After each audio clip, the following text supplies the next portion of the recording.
Okay. Can you guys see my screen? Yeah. Yeah. Alrighty, so here we go. Yeah. Examples of line. Sorry? We've got all these different lines. They all make us feel different things. Ooh, I like this one, right? That also shows us some examples of positive and negative space. Different shapes. We've got geometric and organic form. We take those shapes and make them three-dimensional. These are all some examples of forms: watermelons, sheep. Color. You know, the whole rainbow. Value. See, here's value between black and white, and then here's value within color. Texture, again, we can have things like scaliness, right? That gives us a specific feeling. Fuzziness, tree bark, rough. And then space, positive and negative space. Here, you know, it's the amount of space that's negative around here. There's the positive. Okay, so here we go. Starting to apply this to design. These two images, can you see my mouse? Okay, great. Are using basically kind of the same lines, right? But they evoke two different feelings in the way that they use those lines. What feeling does this one over here give you guys? Sophisticated, kind of happy. This one's, yeah, kind of happy, carefree, maybe. What about this one? How does the lady with the fur make you feel? That's more sophisticated look. Yeah, it's more sophisticated. So you can tell a little bit about these characters in the way that those lines are used. So this one is more freeing because of the kind of the line weight that they're using here. And this one is a little bit more put together. Yeah, and sleek. All right, here's more examples of line. Instead of curvy lines, there's straight lines. Now, what can we tell about these people because of the lines on their costumes?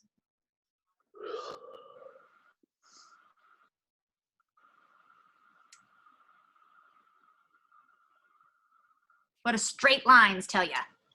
They're equidistant apart.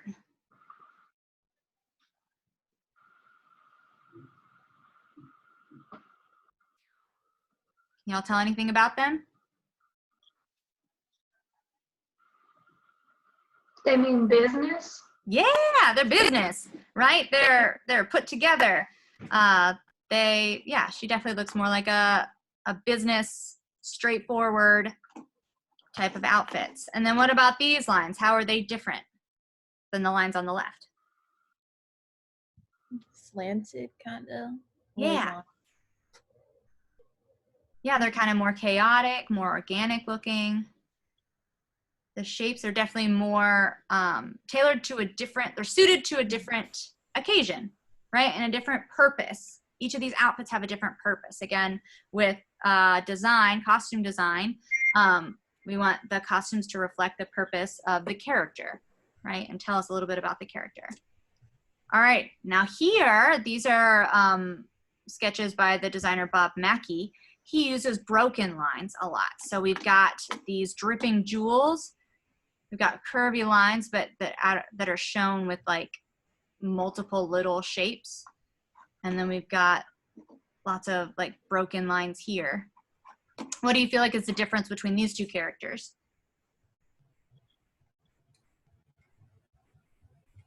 Or what are the lines in this make you guys feel? The way that he's applied line. I feel like it was like a ball. Or like a little more stuck up, a little more think they're better than other people. Totally, yeah. Because of this, like these sleek looking lines look very, kind of sophisticated, but stuck up as well. All these slanted lines, the way that they've got them kind of leaning back, right? Whereas this is like super glitzy, lots more curves. Yeah, glamorous in a different way. All right, this is also, I hope that okay, yeah. More use of lines. So this is more whimsical, right? All the lines here, there's nothing I don't think there's a single really straight line here. They're all kind of wonky in different ways. And they've all got pretty heavy line weights. So those are thick lines, not subtle lines. Here we've got more non-subtle lines, right? And everything on this costume has lines to it, even the outline of this silly hat he's got on. So what kind of character do you think this guy is, or what kind of show do you think he's in?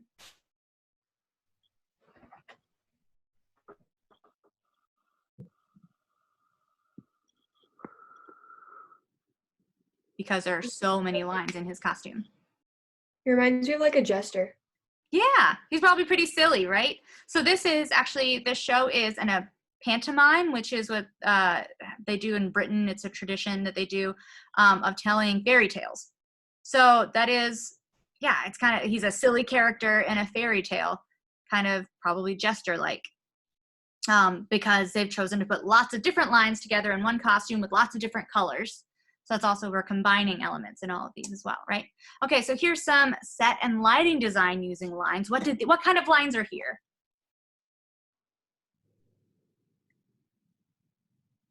Diagonal.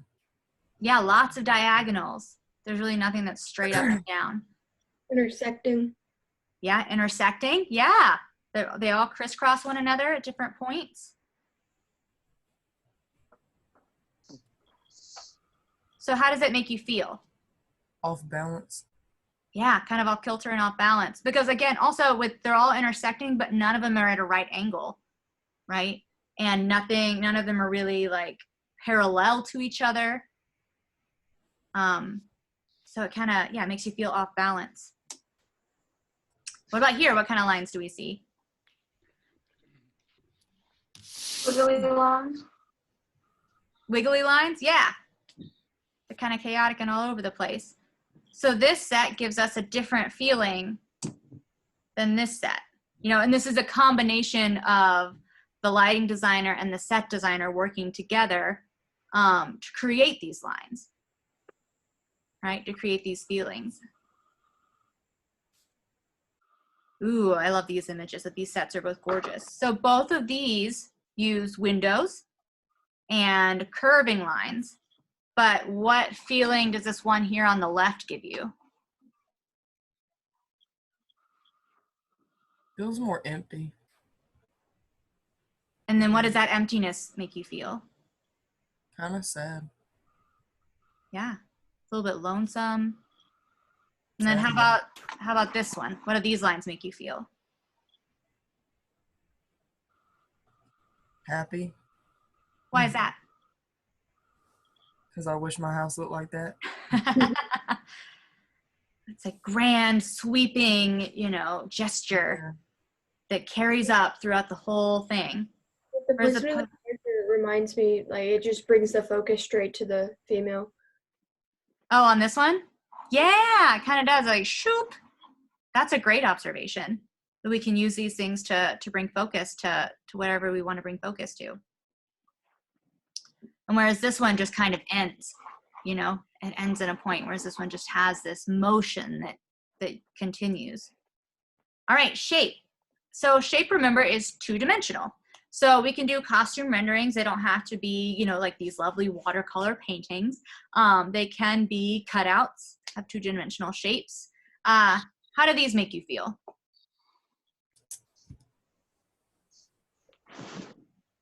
Non-realistic. Yeah.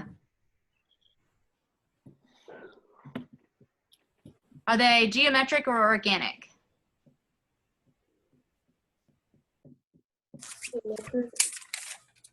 Yeah, there's a lot of geometric shapes, especially the backgrounds. There are some organic shapes in there too, but this is largely geometric. And that's the feeling that they want to give you. Even when there are organic shapes, they want it to feel geometric. All right, what about these guys? What kind of shapes do we see in this one right here? These are both from the same show, but two different showgirl characters. What kind of shapes do we see in this lady on the left? They're more structured and more firm. And then what about the shapes on the right? More free-flowing. Yeah, so these are kind of more geometric looking, and these are more organic looking. What do you feel like this character is all about on the left? Or what emotions does it make you feel versus the one on the right? The one on the left makes you think of like perfectionism. Yeah, what about the one on the right? More carefree. I've had people say that like the one on the left makes them feel like she's gonna like stab you in the back, or she's really cold, or really, you know, because all those sharp points, she's maybe gonna, I don't know, cut a bitch. Whereas the one on the right is very lovey because of all the hearts, very soft and very kind, maybe. This is Pink in one of her costume designs that Bob Mackie did. So we've got lots of lines in here, but also a combo of geometric shapes and organic shapes. We've got these kind of this cool organic looking fiery tail there at the bottom, and then geometric shapes up at the top. So I just think that that's cool how you can use them in combination. You know, we've got fuzzy organic shapes here versus this is organic and geometric kind of. All right, how about these costumes? They're really using shapes. They're using a lot of geometric shapes along with organic. How about, okay, here, what shapes do we see in this one? And this is a set rendering. Circles. Yep, lots of circles. How does that make you feel? Or what do you think they represent? How's it being used?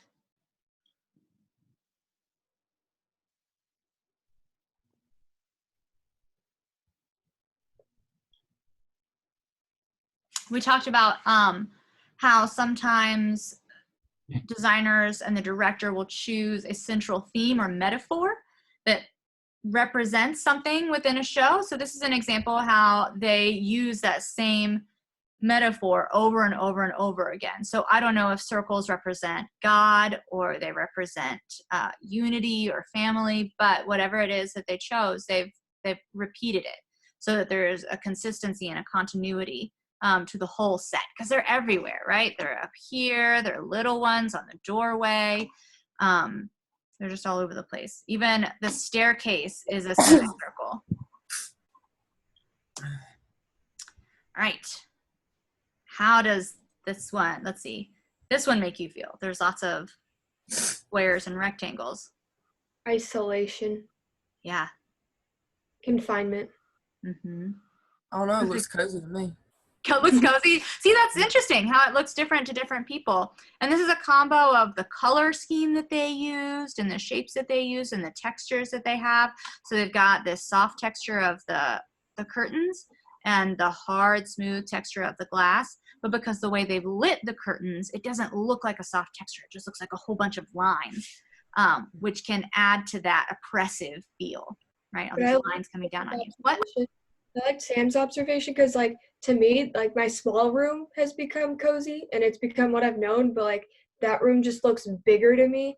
And with it being so big, it's just uncomfortable to me because there's no one there and there's just so much space with nothing. Yeah, totally. I love that. So this is the same color scheme, same color palette that they're using, same shapes. There's a lot of squares and rectangles. How does this one make you feel? Scared. Why does it make you scared? Because like somebody's gonna bust through all them squares. Yeah, it's not solid. There's lots of cracks. What was that? Someone else said something? There's a lot of, like, unknown. Yeah. This is also a great use of when we talk about space, you know, how things can be crowded versus how there can be lots of negative space. There's just little bits of negative space here. It's mostly positive space, but that because the negative space isn't even throughout, it's almost like, yeah, peek holes, even though you're not consciously thinking like there are peek holes back there. It's still, yeah, it's the unknown that's right there behind it. It also makes me feel claustrophobic because all these squares are right on top of one another, even though it's in a large space. Yeah, it's like anxiety. Messes with my OCD. Yeah, yeah. And to me, yeah, these both give me anxiety, but for different reasons. All right, here's those were geometric shapes. What kind of shapes are these?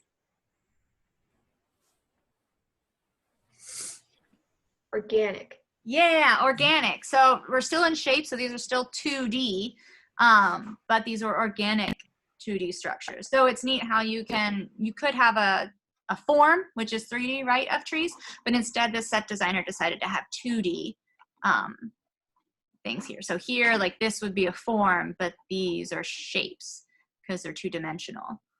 And it's cool how the lighting designer how do these make you feel as opposed to this stuff? The one to the right looks scary looking. Looks like a scary forest. And then this one over here makes me feel like comfortable. Like I'm just taking in a summer day or something. It's a lot more calming. Yeah. Yeah, and then this one, because of the way they've lit it. So that's a cool example of lighting and of colors, how that can change your perception. Because they're very similar sets, really, if you think about it, the cutout trees. But it's just the way that they're presented changes the way we think about it. Okay, form is 3D, right? So we're back to some costume designs. I love how they've shown, even though, for costume designs, if it's a rendering, it's obviously on a piece of paper, but you can visually show form with curved lines. So here they've used curved lines on his shirt to show that the character is round. He's got a big old belly, right? So that's the way that they're portraying that. Here we can kind of see the 3D form of this collar thing that she's got on, and it's very lightweight and very airy feeling. So there are different ways to portray this. We've also got some Gone with the Wind costume renderings by Edith Head. So that is physically that's a costume that's taking up a lot of space. It's a bell-shaped form. So it can be kind of rigid like these, or it can be a collapsed form like this hat. So again, this is just ways to portray it with rendering. All right, so what kind of forms do we see on this rendering? And how does it make you feel? Alice in Wonderland. Yeah.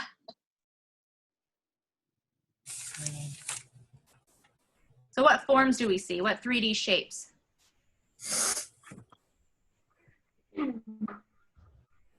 Or what's taking up, because forms take up space, what's taking up space in this? That dress. Yeah, the skirt of the dress is like a big bell shape. Big, like, heart above her. Yeah, so the collar, the ruff that she's got on is, probably goes out like that. The sleeves take up a lot of space. So form is not just whether or not it takes up space, it's also where you choose to put your forms, where you choose to put your emphasis. So this designer was very specific in what he wanted to accentuate, which, bless you, you're always very specific in that, but this, it seemed like he wanted to do it everywhere. So he put emphasis on her head by doing a big ruff.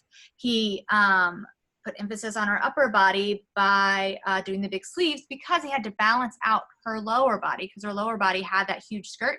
We don't want all of the emphasis to be there, all of the form to be there. Also, each one of these little bows is its own 3-dimensional form, and they are just everywhere. And then what about the cape? How does the cape make you feel? Closed in. Yeah, it just kind of encompasses that whole thing. So do we think that this character is a nice person or a mean person or a sneaky person or a shy person? She's sketchy. Stuck up.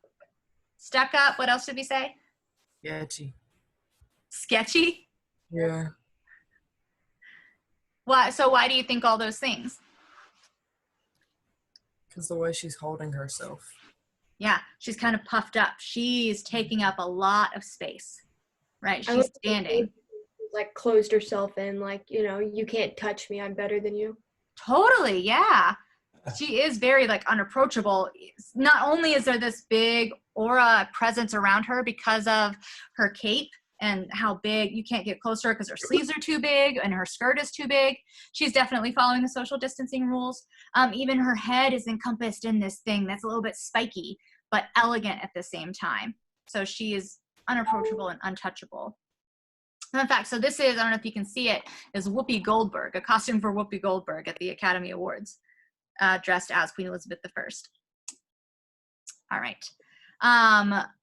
So here's an example of a costume rendering next to the actual costume. I actually went to college at ECU with Marisha Wallace. This is from Something Rotten on Broadway. What kind of forms did the designer use here? Greg Barnes is the designer. Organic or geometric?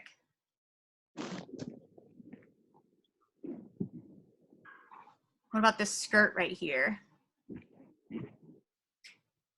I'd say more organic. Yeah, there's lots of folds. So it makes her look, as opposed to, it's the same time period, literally the same time period as Queen Elizabeth. But there's not that rigidity, there's not that puffiness. It's a lot more relaxed. You know, the sleeves are kind of collapsed. They've probably got a lot of fabric in them, but because they're made out of a soft material, instead of standing out like this, they kind of fall down and puddle, right? So there's still some rigidity because of the corset, but because of the textures and the colors and everything and the forms that he uses in the rest of the costume, it's much more approachable and much more like a common person costume. All right, what about the forms in these guys? How do they make you feel? Funny. Funny, yeah. They're obviously, none of these are super serious. I love also how they use, especially here, a combination of shape. So the form is, again, the 3D bit, like if we're looking at the woman's skirt on the left. But then they've got individual shapes here, like these shamrocks, and they've got lines, and they've got tons of different colors. So they're using all of the elements of design here. They've got different values. So this is really light, and this is a darker value. And all the forms that their hair are taking up. Again, they're using a combination of these to create a specific effect. Here, all of the lines that they use accentuate his roundness because they kind of point to the center area. These lines right here point up to his center area, to his belly. I like that the picture of the three of them, like their facial expression is very serious, but like their costumes are very exaggerated and not serious. Yeah, well, you can tell they take themselves very seriously, those characters, right? So there might be some satire wrapped up in whatever play that is. All right, form. Oh, here's more form. So this is, I think this was really, really interesting. The set design along with kind of the costume design, this whole concept. There's a lot of unity in the concept that everybody agreed on. So what kind of forms do we see?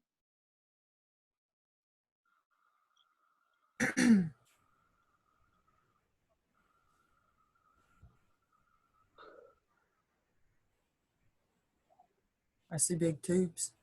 Big tubes? Yeah. Let me see. Yeah, so round, right? There's a lot of volume to them. And I love how that's mimicked. So these are like kind of fleshy colors too, reds and browns and tans, and that's mimicked in the forms of the bodies. So there's round forms behind them and then rounded forms of the bodies here in front. I think that there's a nice... Because I think of like slides and I think of kids and children, and then I see that they're not really wearing clothing, and it's kind of inconsistent. Mixed signals. Oh, that's true. Yeah, so maybe there's some incongruity there and a confusion, maybe that it's supposed to evoke in the audience of what's going on and why are these two things together. Yeah, that's cool. All right, so this also uses tubes, but does it give you a different feeling than the last one? Yeah, it makes me dizzy. Kind of dizzying, yeah. Why is that, do you think? The way they have them placed. Yeah, And they like, kind of intersect each other. Oh, sorry, go ahead. It's like the way they kind of have it blurred out, and then the way they're just so far apart, and then there's just like a long tunnel through there. It just makes me dizzy. Yeah. All right. Here's some geometric forms, right? Lots of hard edges, whereas opposed to lots of roundness in these last ones, lots of curves and tubes. This is kind of the opposite. How does this one make you feel? Playful. Yeah, it's playful. Why is that? I think it has to do with all like the different colors. Yeah, there's lots of different colors. Again, these lines aren't parallel with each other, so everything is kind of wonky. All right, color. Two very bright colors, but two different feelings that these costume renderings give you. We can use contrasting colors, or which are what's the word? That are opposite on the color wheel. I just lost it. Sam, help me out. You said what? Colors that are opposite on the color wheel. I just lost the name of that. I can't remember. Oh well, it'll come to me. Or analogous colors, which are all next to each other on the color. Complementary, that's what it is. Complementary colors, so they're the opposites on the color wheel, or analogous, so they're all close to each other. So like these blues right here are all next to each other on the color wheel. These oranges and reds and yellows are all next to each other on the color wheel, so they kind of give a calming effect if they're all used together, but there's a lot of contrast if you use the ones that are in different spots. So here's an example of the opposite of that, though, that they used a bunch of blues and purples, right? And that gives kind of this cold look. Here they use colors that are opposite each other, which are purple and yellow, but it gives a nice, softer, warm feeling. So it's really how you use those colors together that matter. All right. How about the people in the orange? What do they make you feel? Scared. Scared. Yeah, so the intensity of the color that they chose and the fact that they used it over and over and over again makes it overwhelming, right? Yeah. They hit you in the face with it, that all you see is orange on orange on orange on orange. And so it's a really, really powerful image. Add that to the fact that the background color is contrasting and their faces are so white, so we've got a shift in value to bring emphasis to their faces, because their face is a totally different value than the rest of these oranges. It's really, really powerful. And I'm a little bit scared of them. I would not want to run into them in an alleyway. How about these folks on the left? How are they different from the folks on the right? I struggle to take them seriously. Yeah. Why? Because all the crazy colors. Because there's so many colors, right? So it's also a choice of how many colors you use, if they're contrasting, if they're, if they go well together. So these are the same crazy shapes that these kind of things are, but you cannot take them seriously because there's so many colors and so many different patterns happening. There's not consistency like the guys on the right. Okay, here's color and set design. And we're going to try to get through these quickly. What does the one on the right make you feel? Comfortable. Comfortable because of the blue. What about the one up top on the left?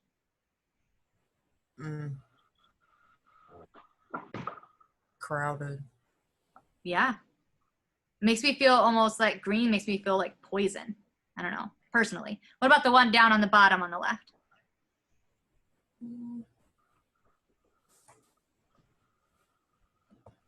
Like anger. Yeah, I feel like that guy is probably throwing a temper tantrum, or he's, a boy that's going through a lot and he's angry. We've seen this picture before, haven't we? This use of color here for Matilda. There's lots of different colors. How do those colors make you feel? Bless you. Thank you. Bless you. It's kind of this childlike feeling, right? School feeling. So we've got color in the set and lots of fun colors in the lighting. It's all real happy. And then here's another example of Seussical the Musical, which is based on Dr. Seuss's books. Those bright, colorful, fun shapes that are very much of the Seuss canon, right? We recognize this instantly because of the shapes and the colors. All right, value. The value, we talked about the difference between light and dark. This is a very stark value difference here on the left. And then on the right, there are some stark value differences with the stripes, but then here's a gradient right here, kind of this ombre from dark to light. This is much more gentle, much more airy, much more beautiful in a lovely way than the scariness of the stark contrast here on the left. Also, there is some great contrast where the light is hitting it, these highlights, or where things are shiny, like these little metal bits and beads and stuff, that really adds that stark value contrast. It's really interesting. All right, what about the value of these? The dark values or light values? What? Light values, yep. And what do they make you feel?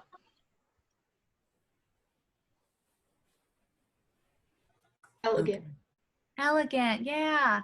Or pretty or light and airy. Right, two different characters, two different time periods, two different like social classes, by two different artists, but they both give that same kind of idea with the light, two different colors even, but they're both light values. These are darker values, more contrasted values. How do these characters make you feel? Ominous. Yeah, definitely different than these girls.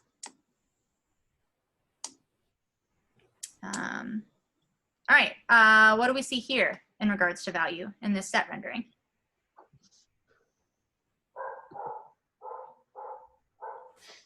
Shadows, white space, a bunch of black lines. Yeah, so yeah, there's lots of high contrast of the value. What do we notice in this set? You can see black through the holes, light coming through the windows. Yeah, so this is also a good example of the use of space, right? We've got negative space here in the holes and through the window, and positive space. Again, there's lots of high contrast, and it adds to kind of that, that intensity. Here's more high contrast value.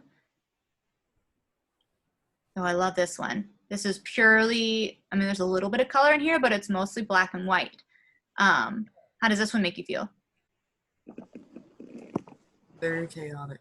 Yeah, and this is all done with projection. So this is an example of how set design doesn't, so this is set design and lighting that creates this effect right here. And the lighting is helping us differentiate the different spaces. It's bringing focus to different things. And then this is creating this hectic, chaotic feeling with projections, which is really neat. How about this value?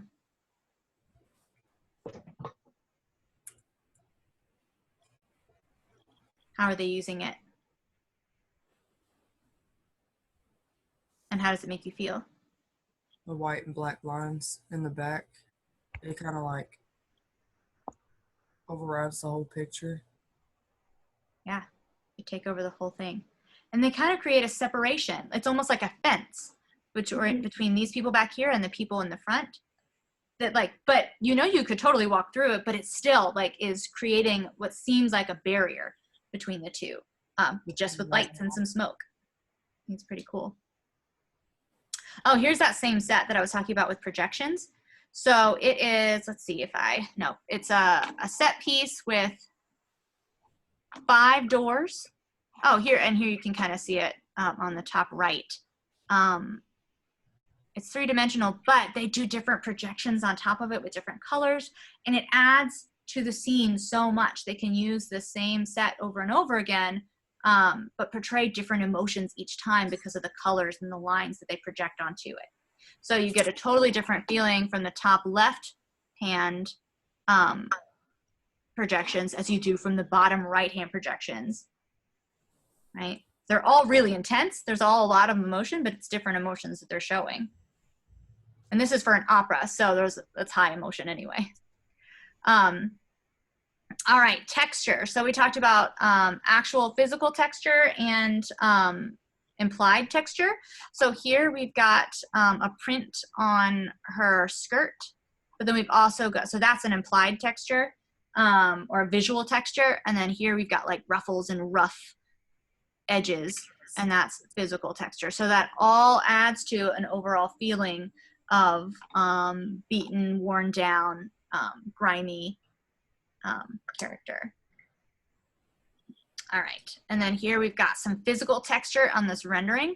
Most of the time, if it's just a rendering, it's just a painting, then we don't have physical texture on it. But here they've used three-dimensional paint and actual glitter to give texture to the painting. And then in these other two, they've implied texture. So we know that this is a beaded or a sequined gown because of the dots that they did. That's all visual texture to tell us what that looks like. Same with the way that they painted the fur. We know that if we were to feel that in real life, it would be fuzzy, the real costume. But if we were to put our hand on the piece of paper, it would just be flat. All right. Different use of visual texture here. Well, it's from far away. It might have a really cool textural effect, even though it's pretty mostly flat. All right. What kind of textures do we have on the costumes on the right?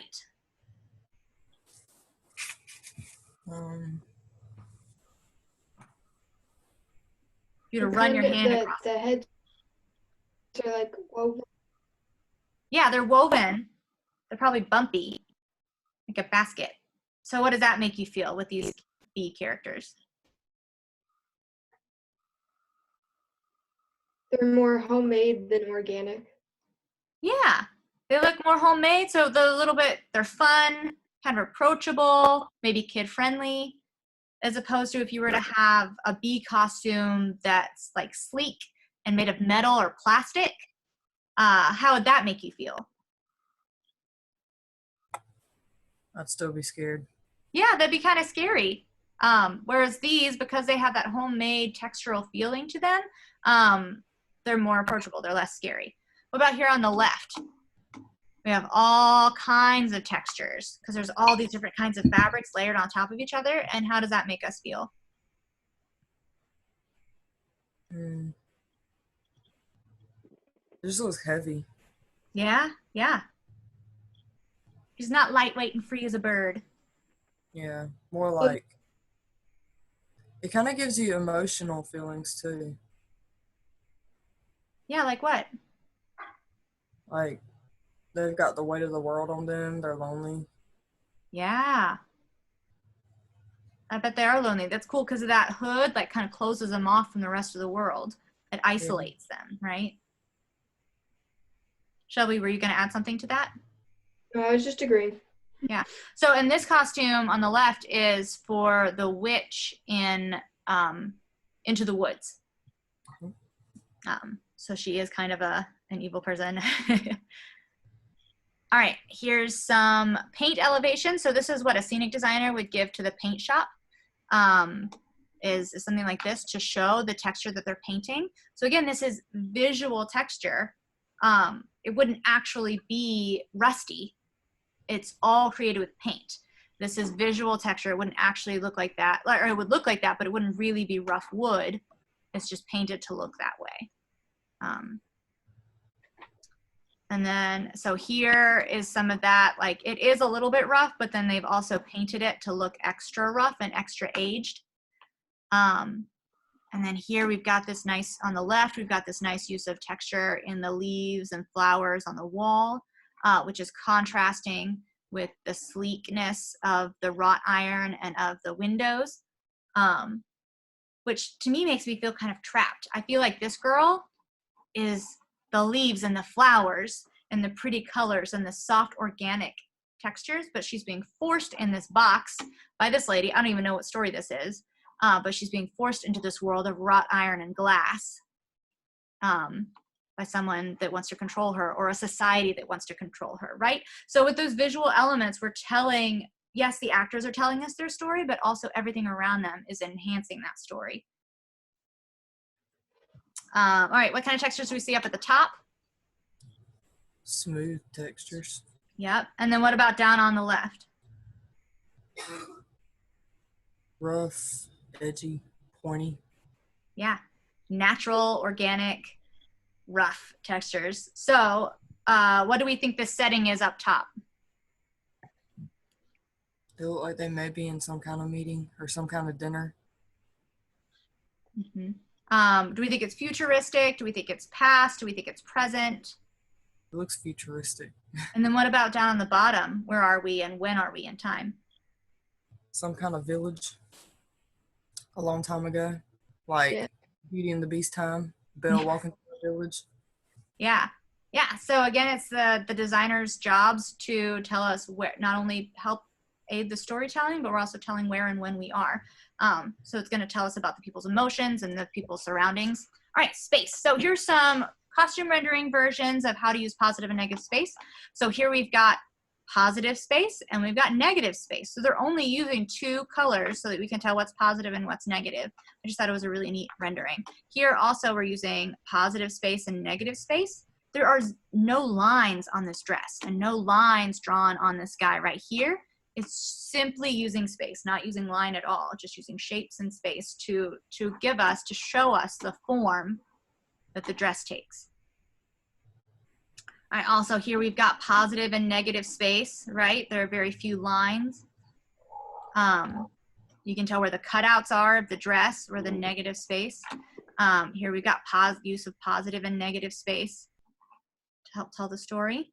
And then here's actual physical representations of costumes, of positive and negative space. So on the lady on the left, what's the positive space and what's the negative space?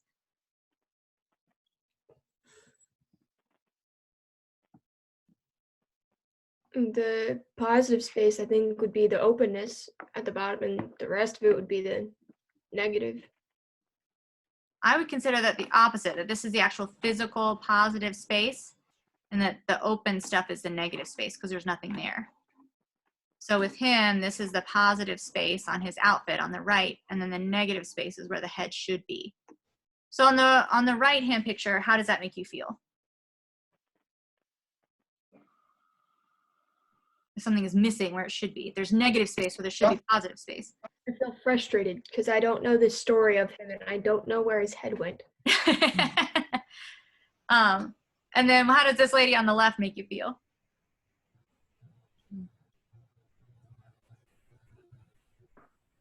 Man, she look a little weird.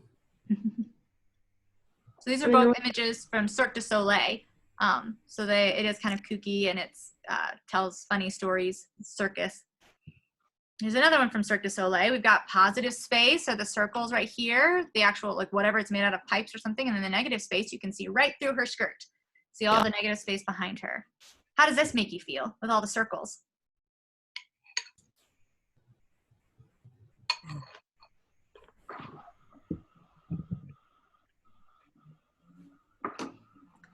I like especially that the circles are mimicked, and she's a unicyclist, and then they've got also circles on her skirt and circles on the wheel. So it's just kind of fun and loopy. Makes me feel loopy.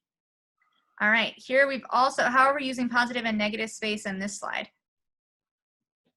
This set.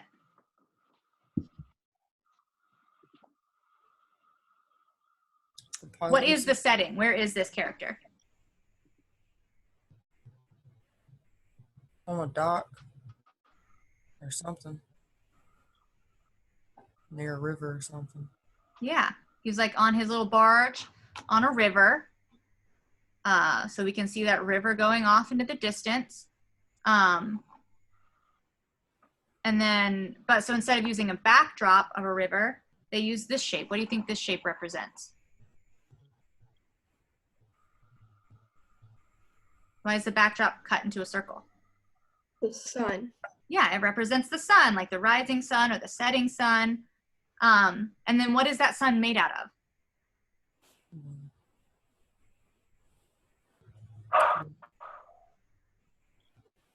Natural wood elements. Yeah, so why do you think that they chose to put all of these things together instead of just having a river and a backdrop that has a sunset and a river? Because using like the wood from the nature shows more like evidence from that environment instead of like,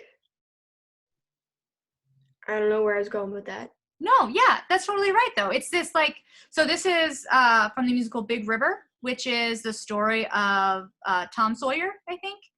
And when he goes on down the river and he runs away from home. So this is, the element of the South and of, he's got the whole like whitewashing the fence thing as part of his story, and lots of docks. So he's docking at different places and exploring different places. And so you could just put a backdrop there, but this really tells you more about his life story and about the places that he's visiting along this river. It adds to the story. Instead of just being there as a placeholder to tell us where we are, it's telling us more about what's going on. Here's some great examples of negative space.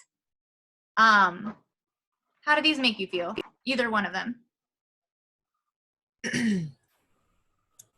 Too open to the world. Yeah. Where do you think these houses or churches are located? In the middle of nowhere. Yeah, so probably in the country or in the prairie or something. So that gives us that feeling of openness that you get from being out in the middle of nowhere. These are obviously not in crowded inner cities, right? So even though we can show an indoor setting, we know the situation that these people are in, right? They're probably down here, especially in the church, in a small town. So that tells us also about maybe their religious beliefs within that church community. Here we've also got this cool, why do you think they've got this cutout right here?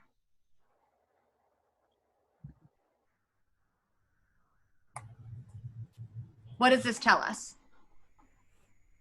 What's the point of that cutout?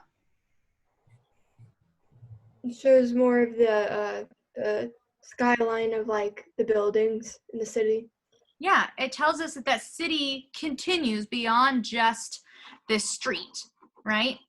So we know that this is a big city, as opposed to here we see lots of skyline that tells us that we're in the country. This we see lots of skyline, but the skyline tells us a different story.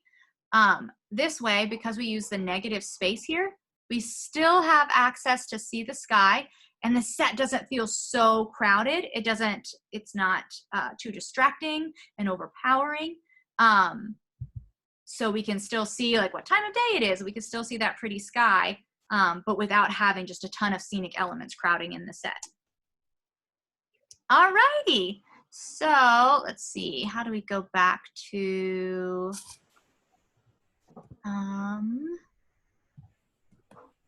me? Well, I don't know. Anyway, well, I was going to go back to being me, but that is the end of this session. I'm trying to see also who all is left. Is it just you? 5? 1, 2, 3, 4, 5? No, it says there's 14 of us in here. Oh, okay. How do I see? I just did a thumbnail video. I don't know how to get back to where I was. Manage participants, maybe. So on the right side of the screen, I think it's where you see the 5, and then at the bottom, like, I think it'd be Bryce's. There's the little arrow, and you can scroll down and see like Okay. And if I make it bigger, I can see more people at a time. Yeah, and then Great. at the bottom of my screen, I don't know if it's different on yours because you're the host, but it just says participants 14. And you can click on it, and it tells you everyone that's in there. Great. All right. So my challenge to you guys with this is, now that you know the 7 elements of design, is to start seeing them everywhere, because they are literally everywhere. In the TV shows that you watch, you know, the different designers make choices on what lines and shapes and colors and forms and values and textures they're going to use to tell us about the characters and tell us about the story. Architects use it. So, you know, if you're taking a walk outside, which I recommend you do, I take one every day with my dogs, look at the different organic shapes around you and the geometric shapes around you and how they interact with one another, and why the architects chose that, or if it's a landscape designer or someone's just in front of someone's house, why they chose the plants that they chose to plant there, and the way that they interact with each other. The colors in outfits that you choose every day and the textures in those outfits, what they say about you or what they say about other people that you see on TV. All of these things, just start thinking about, and I hope that you start seeing the choices that people make, even the choices that you make in your room for decorating. Yeah, so next class, am I still sharing my screen? Yeah. I don't know how, oh, pause share. Now what's happening? Stop share. Okay. There you go. Great. There you Hi, go. guys. I'm going to go down to, well, actually, I guess, I don't know. So have all of you guys checked? So I've adjusted the syllabus to reflect the new calendar. So I could go back to share screen, maybe. I don't know. Maybe that's too much work because I don't remember how I did it in the first place. Here we go, share screen. So here's our syllabus for the class. So here we are, that was our week of break. Then we did chapter 8. We did the Kahoot and the video quiz. Last class was the creative production team. Today, here we are, sound and elements of design. So next class, we're gonna talk about how we talked about the genres, right? Comedy, tragedy, tragicomedy, melodrama, all of those. How designers use the 7 elements of design within each of those genres.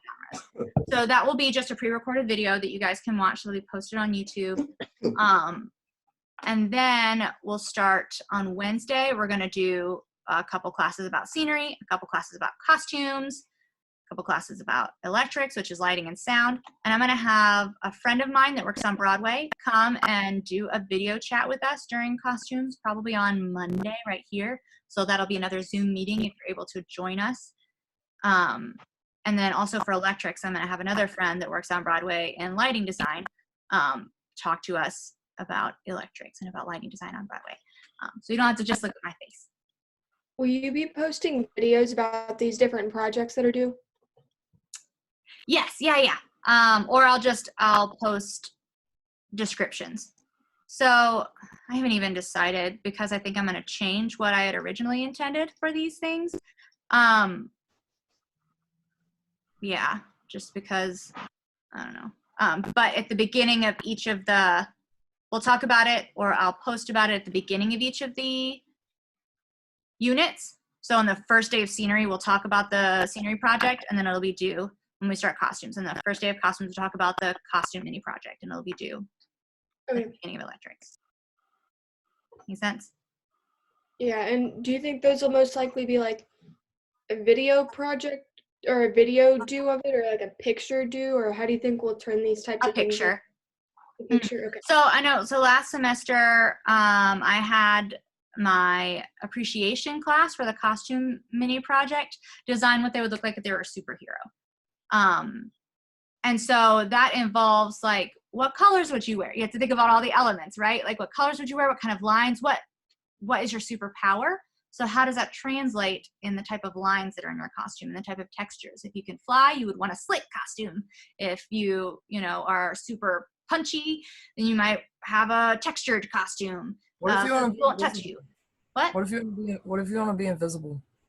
Then you have to think about what that means as far as, so you have visible moments and invisible moments, right? So if you think of like The Incredibles, you can sometimes see the girl, but then she chooses when to be invisible. So so you just have to think about all the 7 elements and how those would apply to your superhero character. So that I would post chibis, or not chibis, croquis, which are the outlines of people. That if you have a printer, you can print them off so that you don't have to draw from scratch if you're not a good drawer. You can just color it in and draw all the clothes that you want on the person. Or what I do is, if you've got a computer screen, you just blow up the outline of the person, you take a piece of paper, you put it on the computer screen, and then you trace it. Because you turn off the lights in your room if you can, and then the brightness from the computer screen acts as a light box, and you can trace the outline of the person. And then you can color in however you want it. So it's that kind of a project. It's not anything huge. And it's fun, and you can just take a picture of it and post it. Okay. Cool. All right, do we have any more questions about course navigation or the content that I'm posting? Okay, great. I'm pretty good. Awesome. Thanks, guys, for joining in. I hope you're all happy and healthy and safe, and email me if you have any questions. Thank you. You're welcome. Bye. See y'all.